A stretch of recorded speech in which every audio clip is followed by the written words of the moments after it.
et Shamano, ou Shamano. Alors Spatodea, c'est un personnage qui est vraiment extrêmement puissante plutôt, extrêmement puissante.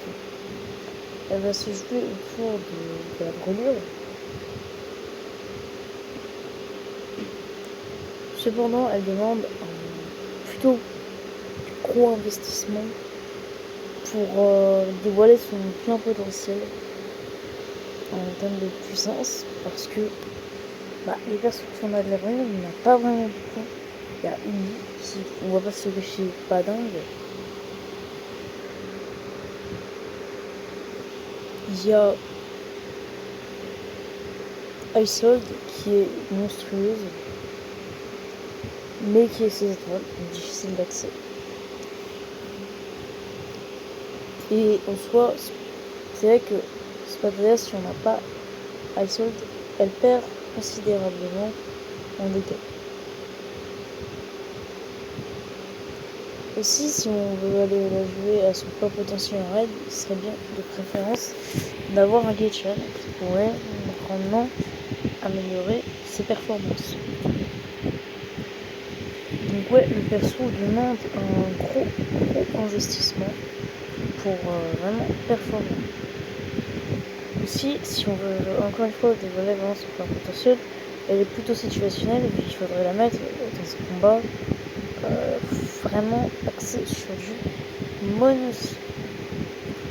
Mais si on arrive à remplir l'investissement requis par Spatodea, donc d'avoir sa meilleure team, et genre être en raid par exemple contre un gros boss, Spatodea devient vraiment un des meilleurs DPS du jeu et possède vraiment des énormes dégâts mono-cible et vraiment est très performante en raid particulièrement, où elle va vraiment faire extrêmement mal. Le problème c'est que le perso est plutôt situationnel, donc en AOE elle va pas faire des dingueries non plus. Voilà. Et sans un gros investissement, elle perd vraiment beaucoup de DPS.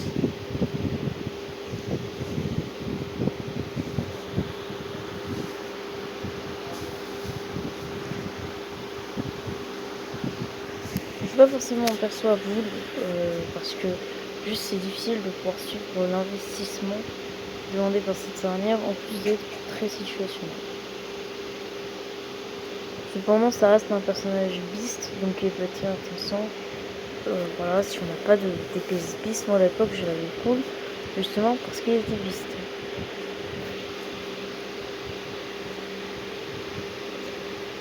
Et en personnage beast, on a Sweetheart qui peut être qui est pas une dinguerie. Il y a Melania qui aussi peut être plutôt intéressante. Et justement, il y a aussi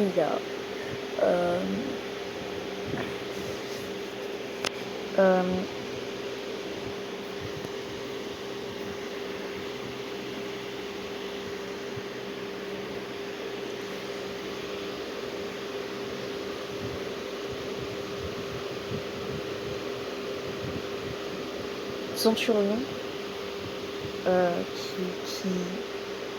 qui fait de moins en moins le taf.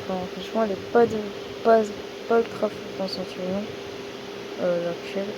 Alors si elle faisait partie vraiment du haut du panier, mais à l'heure actuelle, ce n'est plus du tout le cas. Même si on n'a pas Melania ni Centurion, et encore Centurion c'est pas totalement clair, ça peut toujours être intéressant plus Spatodea. Vu que ce portail est vraiment spécialisé pour des team beast du coup. Donc à côté de Spatodea, on a Shamano, justement. Shamano aussi est un personnage beast, ça va être un débuffer, qui en fait vraiment des dégâts conséquents. Il peut largement se faire jouer avec Spatodea, mais aussi avec une Melania, même peut-être avec une Centurion.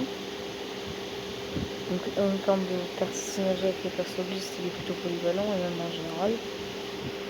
Le problème c'est que particulièrement en raid, il y a vraiment un perso qui va le détruire tous les jours de la semaine, c'est Geichan. Qui consommera un peu moins d'AP et surtout qui apportera un buff complètement débile, bien meilleur que les debuffs que pourra apporter un Shamana tout simplement.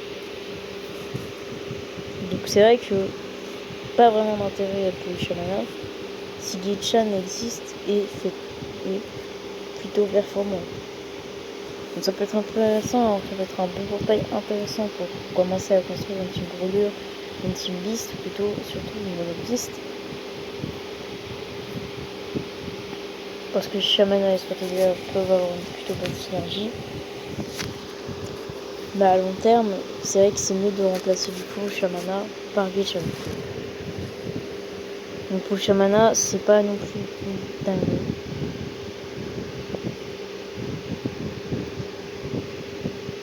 De plus, il faut noter qu'il y a 70%, il y a 30% de choses plutôt, drop un personnage de la perma.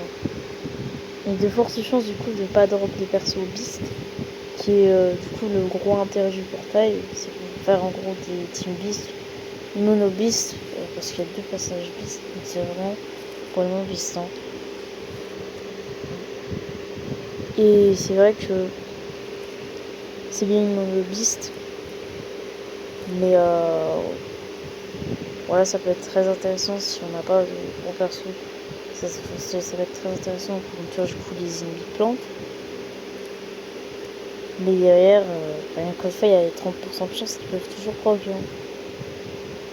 Donc vous pouvez tromper du coup l'un des persos de la perma. Et ils sont plutôt bons, mais après, à l'heure actuelle, vu qu'il y a de mieux en mieux, il y a quand même plutôt bons persos perma. Mais du coup, ils sont probablement pas bis, donc voilà. Je pense que ça reste un skip, même si les deux persos sont vraiment pas mauvais, surtout ce côté-là qui est très forte dans certaines situations. Juste que quand même, déjà 30% de chance pour un perso de la perma, un autre perso de la. Un perso orienté, vu que Spatolia situationnel, plus gros investissement et les Shamana dépassés par Gei-chan, notamment en raid. En plus, il faut noter que les Spatolia et les Shamana sont tous les deux des personnages perma. Donc, tout moment, on peut perdre en 50-50 sur ces derniers. En invoquant par exemple le White Song ou n'importe quelle bannière.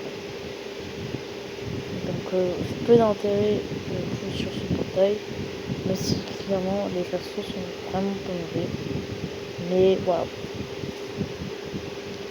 En tout cas, ciao.